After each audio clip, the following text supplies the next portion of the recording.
रायगड़ा जिले में पुणी अंबादड़ा थाना को बड़ सफलता एटीएम लुट उद्यम को पंड करिबारे सफल होईछि अंबादड़ा पुलिस। 3 गिरफ सह साबल काती प्लास 2टी मोबाइल मोटर बाइक जबत। शुक्रवार विलंबित राति रे अंबादड़ा पुलिस पेट्रोलिंग करी फेरिबा समय रे 3 जन दुर्बृत्त इंदिरापड़ा धापा निकट बालीजोड़ी को जिबा रास्ता रे 3 जन युवक पुलिस को देखि दौड़ी पलाई जिबाकु चेष्टा करिबा बेले पुलिस रो संदेह होइथिला। अंबादड़ा पुलिस उक्त 3 जन युवकों को धरी थाना को नहीं पचरा उचरा करिबा परे गोटिए साबल गोटिए काती गोटिए प्लास 2टी मोबाइल गोटिए मोटर साइकेल मिलिथिबा बेले अंबादड़ा टाउन भितर थिबा एक एटीएम लुट करिबा पई योजना करिथिबा जणा पड़िथिबा विषमकटक एसटीपीओ सूचना देइछंती। लुटेरा माने हेले अंबादड़ा थाना अंतर्गत बालीजोड़ी ग्रामर अमरिका और सांकुली पदर ग्रामर लकीराम पुलेसिका विशंबर प्रास्काका बोली जणा पड़िथिबा बेले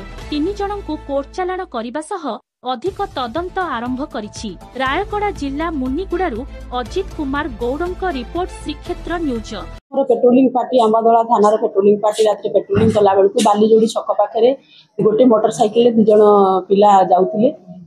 पुलिस पार्टी को देखिकी छिंछत्र होगी पड़े गोड़े धरले धरला पाखु अस्त्र सब मार गोटे क्रोबार बाहरला गोटे भुजाली क्रोबार सब एमती प्लास सब बाहरला जाफल जो धरिक विटनेस लोक मान डाक पचरा उचरा कराला से आमर अंबादड़ा को आसुले आसिक एटीएम भांगिकी टंका चोरी कर प्लान रे रखिले तेणु पुलिस धरिक कब्जा करके आसला